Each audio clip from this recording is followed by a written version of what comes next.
నమస్తే, నేను రవీంద్రబాబు.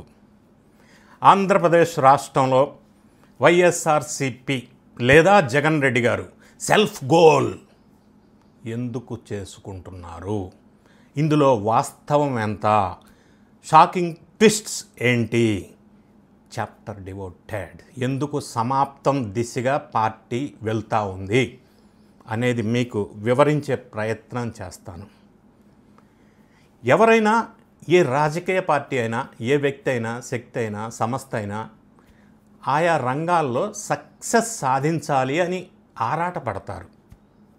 అయితే ఈ సక్సెస్ సాధించటంలో భాగంగా అందరూ సాధించలేరు, కొంతమంది ఫెయిల్ అవుతూ ఉంటారు. అది స్టూడెంట్ అయినా, ప్రొఫెషనల్ అయినా, ఎంప్లాయీ అయినా, ఎంప్లాయర్ అయినా, సంస్థ అయినా, పార్టీ అయినా. ఫెయిల్ అయినప్పుడు ఫెయిల్యూర్ ఎప్పుడైతే అవుతామో ఆ ఫెయిల్యూర్ అనేది ఫెయిల్యూర్ కాదు, అది success. If you learn lessons from failure, అది సక్సెసే అని చెప్పవచ్చు. ఫెయిల్యూర్ అయినప్పుడు అందులో నుంచి లెసన్స్ నేర్చుకొని ముందుకెళ్తే మనం సక్సెస్ అవుతాం. ఎందుకో ఈ ప్రిన్సిపుల్ వైఎస్ఆర్ కాంగ్రెస్ పార్టీకి నచ్చటంలే. అది ఉల్టా పల్టా వెళ్తా ఉన్నట్టుగా మనకు అనిపిస్తూ ఉంది. ఎలా అనేది నేను ఈ వీడియోలో 11 నిమిషాల్లో 11 పాయింట్లు చెప్తా.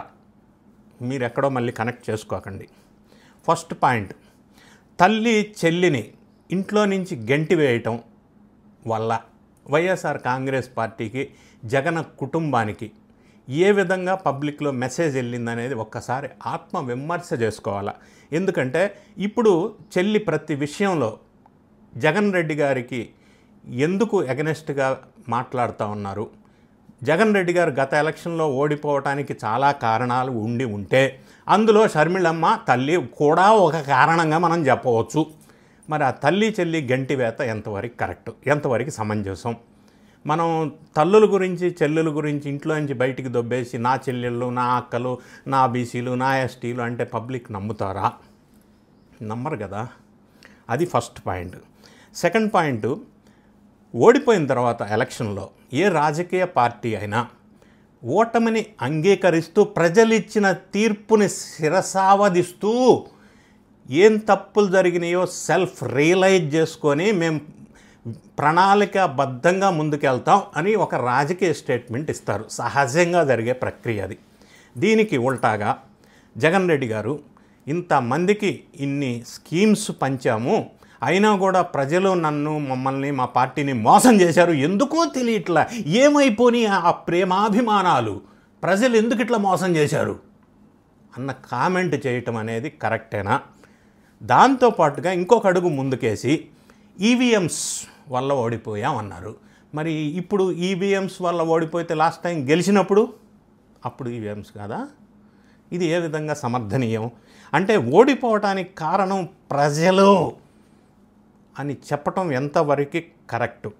నా మూడో పాయింట్, అమరావతి మీద ఇనీషియల్గా అమరావతి రాజధానిగా ప్రపోజ్ చేసినప్పుడు అసెంబ్లీ సాక్షిగా రాజధాని అమరావతికి సపోర్ట్ చేస్తాము అని మాట ఇచ్చిన తర్వాత సబ్సిక్వెంట్గా జరిగిన ఎలక్షన్లో వైఎస్ఆర్ కాంగ్రెస్ పార్టీ అధికారంలోకి రావటం వల్ల రాజధాని అమరావతి వద్దు, 3 రాజధానులు ముద్దు అని ఏ రాజధాని లేని రాష్ట్రంగా ప్రజలను ఒక గుద్దటం వల్ల రాష్ట్రం రాజధాని లేని రాష్ట్రంగా అయిపోవటం వల్ల అమరావతి మీద మొదల నుంచి ఈరోజు వరకు విషం చిమ్మటం ఎంతవరకు కరెక్టు? దానివల్ల మీరు 3 రాజధానులు డెవలప్ చేసి ఉన్నారా? అది లేదు. ఉన్న రాజధాని డిస్ట్రాయ్ అయిపోయింది. దీనివల్ల ఒక స్టాండ్ లేదు. లేకపోగా ఈ మధ్యకాలంలో మళ్ళీ మాట్లాడుతూ అమరావతికి 500 ఎకరాలు సరిపోద్దని ఒక మాట, నాగార్జున యూనివర్సిటీలో పెట్టుకోవచ్చు అమరావతి రాజధాని అని ఇంకొక మాట. అంటే ఇప్పటికి కూడా అమరావతి మీద ద్వేషం ఉంది. అమరావతి రాజధాని 3 రాజధానుల స్టాండ్ మీద క్లారిటీ లేదు. No clarity of thinking and no clarity of acting. నా 4వ పాయింట్, ప్రజలు 151 సీట్ల నుంచి 11 సీట్లకు పరిమితం చేశారు. ప్రజా తీర్పు, దైవ వాక్కు, ప్రజలే కదా అల్టిమేట్ నిర్ణేతలు. మనం సీఎం అవ్వాలా, పదవిలో ఉండాలా, విపక్షంలో ఉండాలా అనేది డిసైడ్ చేసేది ప్రజలే కదా. అటువంటప్పుడు నాకు అపోజిషన్ లీడర్ ఇస్తేనే వస్తా అసెంబ్లీకి, లేకపోతే నేను అసెంబ్లీకి రాను. నాకు అపోజిషన్ ఇస్తారా లేదా లీడరు? అంటే చిన్నపిల్లాడు స్కూల్కి వెళ్ళేటప్పుడు మారాన్ చేస్తాడు కదా, ఆ విధంగా చేసి అసెంబ్లీకి వెళ్లకుండా వాళ్ళ ఎమ్మెల్యేలను కూడా 10 మందిని అసెంబ్లీకి వెళ్ళనివ్వకుండా ఒక యాంగిల్. మళ్ళీ ఎమ్మెల్సీస్ మండలికి వాళ్ళు అటెండ్ అవుతున్నారు బాగానే, బొత్స సత్యనారాయణ గారి ఆధ్వర్యంలో. ఎందుకు ఈ ద్వంద్వ వైఖరి? ఎమ్మెల్యేగా గెలిచిపించింది మిమ్మల్ని, ఎందుకు అసెంబ్లీకి వెళ్లకుండా ఉండటం ఎంతవరకు కరెక్టు అని ప్రజలు నిలదీయరా? అంటే ఒక రాజకీయ పార్టీగా ఒక ఎమ్మెల్యేగా బాధ్యతను విస్మరించినట్టు కాదా? నా 5th పాయింట్, జూన్ నెలలో వరుసగా 1 వీక్ గ్యాప్లో 3 సంఘటనలు వైఎస్ఆర్ కాంగ్రెస్ పార్టీ బాగా ఆలోచించుకోవాలి, ఆత్మవిమర్శ చేసుకోవాలి. అందులో 5th పాయింట్లో తెనాలిలో ఒక దుర్ఘటన జరిగింది, ఒక సంఘటన. రౌడీ షీటర్స్ గంజాయి బ్యాచ్ ఒక కేసులో ఒక కానిస్టేబుల్ స్టేషన్కి తీసుకొచ్చినప్పుడు, సరే ఆ రోజు ఆ కానిస్టేబుల్ మీద వీళ్ళు దాడి చేయటం, తర్వాత వీళ్ళని 3 రౌడీ షీటర్స్గా రికార్డ్ అయ్యారు. రౌడీ షీటర్ నంబర్ 205 తెనాలిలో 3 మీద రౌడీ షీటర్ కేసెస్ ఉన్నాయి, ఒక్కొక్కరి మీద 10 కేసులు ఉన్నాయి. వీళ్ళు గంజాయి బ్యాచి, వీళ్ళని రోడ్డు మీద పోలీసులు కొట్టారు. అది తప్పు, అందులో అనుమానం లేదు. నేను గతంలో కూడా ఒక వీడియో చేశాను, ఏది కరెక్ట్ అది కరెక్ట్, ఏది తప్పు అది తప్పు. It's a violation of article 14 and article 21 of the Indian constitution. ఆ విధంగా చేయకుండా ఉండేది సరే కొట్టారు, అయిపోయింది, అది వేరే విషయం. అయితే తెనాలి ఈ గంజాయి బ్యాచ్కి మద్దతుగా వాళ్ళని వెనకేసుకొచ్చే విధంగా, వాళ్ళకి సమర్థించే విధంగా, వాళ్ళని సపోర్ట్ చేసే విధంగా జగన్ రెడ్డి గారు తెనాలి పర్యటన మిస్ఫైర్ అయింది అని చెప్పవచ్చు. ఎందుకంటే ఆయన తెనాలి పర్యటనకి వెళ్ళి అక్కడ మాట్లాడిన మాటలు ప్రెస్ మీడియాలో, ఒక దళితుల్ని ఇలా చేస్తారా అని అనటం, దళితుల్ని సమర్థించుకునే ప్రయత్నంలో భాగంగా గంజాయి బ్యాచ్ని సమర్థించడం ప్రజలు యాక్సెప్ట్ చేయలేదు, అది మిస్ఫైర్ అయింది. ఆ పార్టీ వర్గాల వాళ్ళే చెప్తున్నారు అట్లా చేయకుండా ఉండేది మరి ఈయనకి ఎవరు సలహా ఇస్తున్నారు అని ఒక మాట మాట్లాడారు.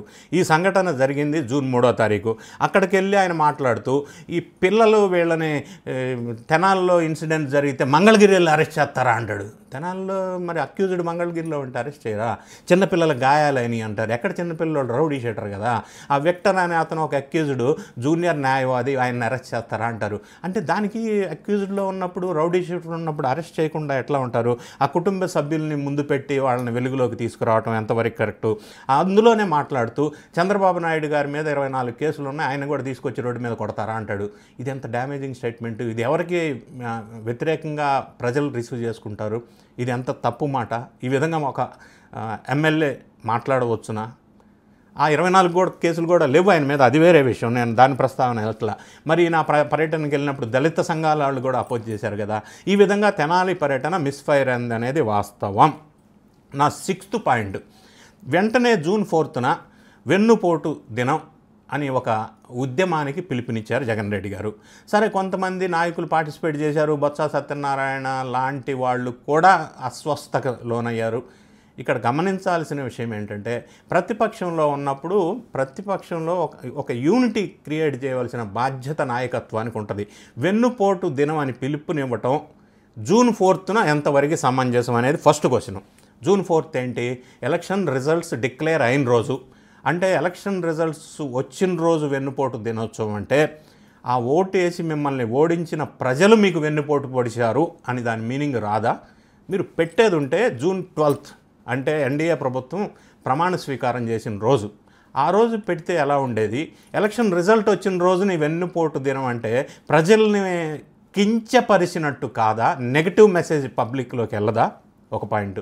రెండోది పాయింట్, వెన్నుపోటు దినోత్సవం పిలుపునిచ్చిన ఈ పార్టీ అధ్యక్షులు ఆ రోజు బెంగళూరు పరార్. మరి ఆయన పార్టీ పిలిపించి పార్టీ శ్రేణులకు వెన్నుపోటు పొడిచారని పార్టీ వర్గాల్లో చర్చ జరగటం లేదా? అది ఏ విధంగా కరెక్ట్? మిస్ఫైర్ అవ్వలేదా? నా 7th పాయింట్, అమరావతి మీద సాక్షి మీడియాలో జర్నలిస్టు ముసుగులో కృష్ణమరాజు అనే ఒక గెస్ట్ అనలిస్ట్ జర్నలిస్ట్గా చెప్పబడే వ్యక్తి, కొమ్మినేని శ్రీనివాసరావు అనే ఒక యాంకరు ఒక జర్నలిస్టుగా చెప్పబడే వ్యక్తి, ఆయన జర్నలిస్ట్ కాదు, వైఎస్ఆర్ కాంగ్రెస్ పార్టీ కార్యకర్త అని నేను అంటాను. ఎందుకంటే వైఎస్ఆర్ ప్రభుత్వంలో ఉన్నప్పుడు జగన్ రెడ్డి గారు ఈయన నామినేటెడ్ పదవి, ప్రెస్ అకాడమీ చైర్మన్ నామినేటెడ్ పొజిషన్లో 2 years ఉన్నాడు. మరి ఆయన జర్నలిస్ట్ ఎట్ అవుతాడు? పార్టీ కార్యకర్త కదా. సరే, అది వేరే విషయం. అమరావతిని లేదా వేశ్యల రాజధాని అని అనటం అనేది అమరావతి ప్రాంతానికి చెందిన మహిళలను కించపరచడం, మనోభావాలు దెబ్బతినటం కాదది. ఆంధ్ర రాష్ట్ర ప్రజల మనోభావాలని దెబ్బతినటం. టోటల్ నీకు 1,70,00,000 మంది మహిళా ఓటర్లు ఓటేశారే, వాళ్ళందరి మనోభావాలు దెబ్బతింటున్న మాటది. అంతేవిధంగా అమరావతి అంటే ఆ ప్రాంతంలో ఆ 29 మంది గ్రామాల ప్రజలు కాదు, అది రాష్ట్ర రాజధాని. రాష్ట్ర రాజధాని అంటే రాష్ట్రంలో ఉన్న మహిళలు మొత్తాన్ని కించపరిచినట్టు. అక్కడ వేశ్యలుంటే మరి జగన్ రెడ్డి గారు ఉండేది ఎక్కడ? సజ్జల రామకృష్ణారెడ్డి గారు ఉండేది ఎక్కడ? వీళ్ళందరూ అక్కడ కాదా ఉండేది? ఎవరిని మాట్లాడుతున్నారు? ఏం మాట్లాడుతున్నారు? ఎందుకు విషం చిమ్ముతున్నారు? ఇది ఒక పార్ట్ అయితే, యాజమాన్యం, సాక్షి యాజమాన్యం వాళ్ళు మాకు సంబంధం లేదంటారు. కేఎస్ఆర్ ఖండించలేదు, చిరునవ్వులు చిందిస్తూ టైమ్స్ ఆఫ్ ఇండియా రెఫర్ చేస్తారు. టైమ్స్ ఆఫ్ ఇండియాలో అమరావతి గురించి ప్రస్తావన లేదు. 2 జూన్ 2025లో టైమ్స్ ఆఫ్ ఇండియాలో వీళ్ళు ఏదైతే రెఫర్ చేస్తున్నారో అందులో అమరావతి ప్రస్తావన లేదు. మరి అంటే సందర్భం లేని, కనెక్ట్ కానీ ఇర్రెలవెంట్ రెఫరెన్స్ సబ్జెక్ట్ ఒకటి తీసుకొని నోటికి ఇష్టం వచ్చినట్టు మాట్లాడటంలో ఒక వ్యవస్థీకృత నేరం ఉంది, కుట్ర కోణం ఉంది అని ఒక వెలుగులోకి వస్తూ ఉంది.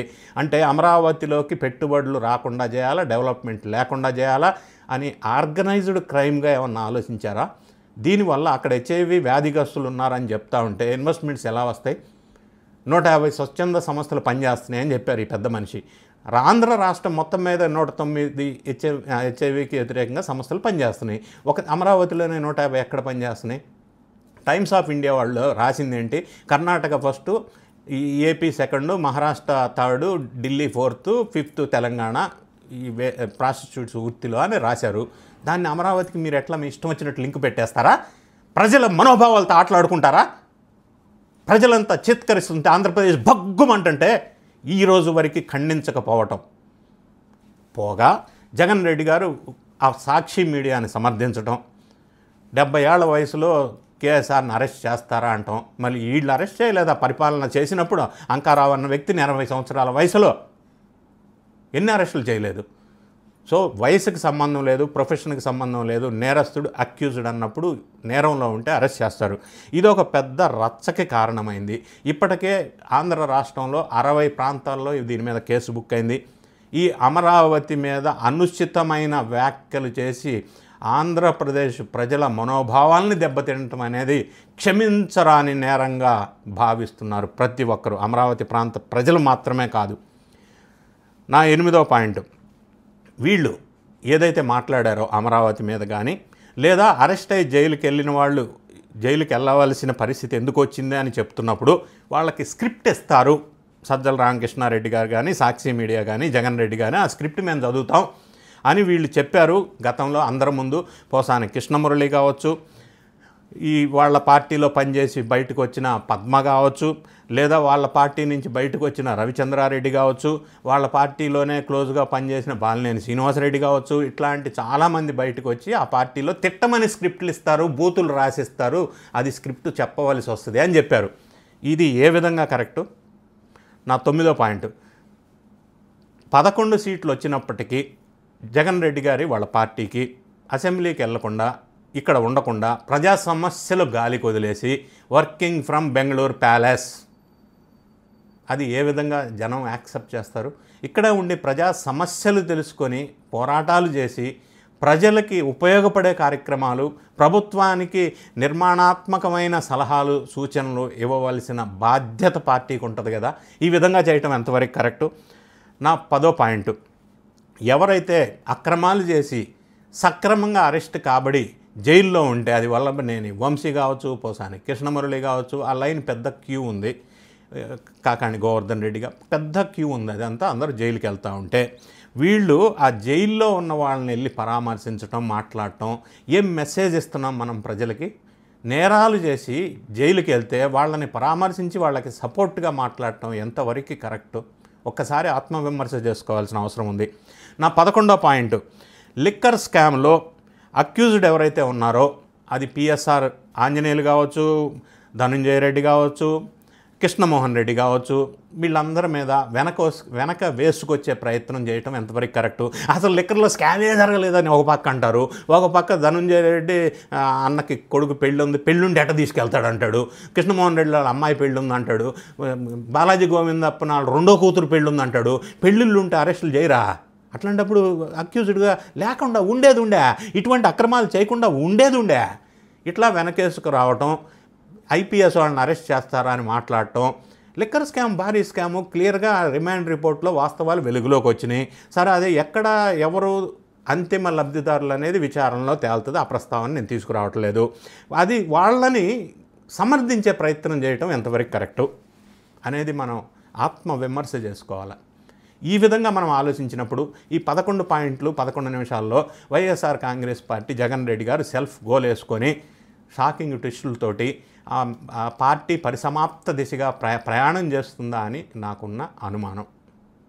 ఈ వీడియో మీకు నచ్చినట్టయితే లైక్ చేయండి, మీ ఫ్రెండ్స్కి షేర్ చేయండి, సబ్స్క్రైబ్ చేసుకోమని చెప్పండి. Thank you so much for watching.